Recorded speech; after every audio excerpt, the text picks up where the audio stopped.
The appraisal process for a new mortgage can be confusing and frustrating to home buyers and home sellers. That's why real estate expert Linda Craft is here to share things we need to understand about appraisals and how to get the value increased. So the home buyer pays for the appraisal, right? But it's actually done for the benefit of the lender? Yes, and that's what's really confusing is most home buyers think that the lender is doing the appraisal for them, but it's really for themselves to make sure that there's not a lot of risk in case that home goes into foreclosure.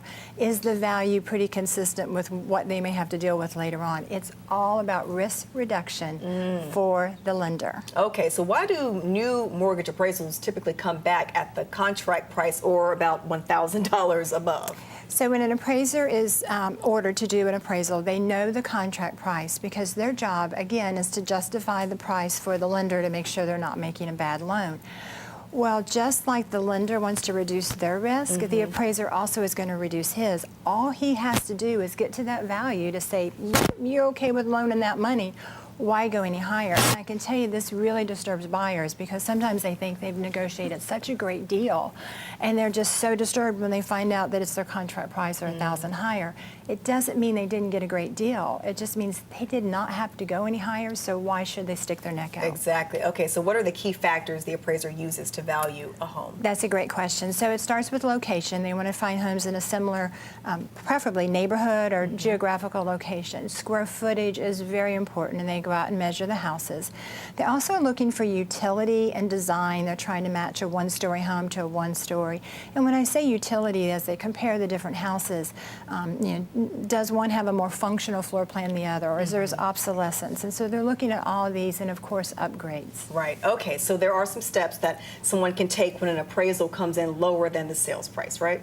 There are. And the first thing that we hope happens is that before the appraiser ever turns the appraisal into the lender, they pick up the phone and call the listing agent. Okay. And I can tell you that with me personally, that happens all the time. They're struggling to get the value. They want to know what comps did I use, what differences do I know about that subject property they're appraising versus the comps. When you think about an appraiser, he is an expert at measuring houses and researching data, but he's looking at data that closed in the past. It's historic.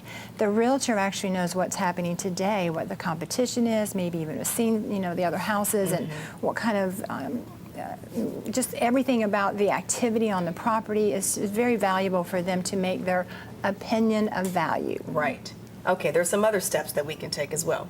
Absolutely. So if they haven't called, which hopefully they have, but they don't always, they will go ahead and submit their final number, their appraisal to the lender. And when that happens, typically the lender will call and let you know, hey, we've got an issue. It didn't come in where we needed it. And first thing you want to do is ask the lender if you can challenge the appraisal. And that's when all the work really comes on the listing agent to come up with the data. But can you challenge it? And sometimes they will allow you to do that. So the first thing you're going to look at is square footage. Did the appraiser actually measure that home correctly? Make sure they didn't have any typos with the number of bathrooms and that sort of thing. And then you go to work to find other comps that can help support the value that you need. And hope and pray that the underwriter and the appraisal review committee will consider the new information and then possibly ask to change some of that out. Occasionally, you can get the lenders to allow you to pay for a second appraisal. And that's a great thing. But if you hit just constant brick walls, and sometimes you will because we're in a market that's going up in value, which means they're looking at something 6 months or a year ago, and today you've got a bidding war for a house. Obviously, it's worth the value someone was willing to pay. You may have to change lenders and start over. All right, Linda, great information. Thank you. Thank you. For more details about the appraisal process, read Linda's blog post at lindacraft.com. And if you're thinking about selling your house, hire Linda Craft and team to defend your home's equity.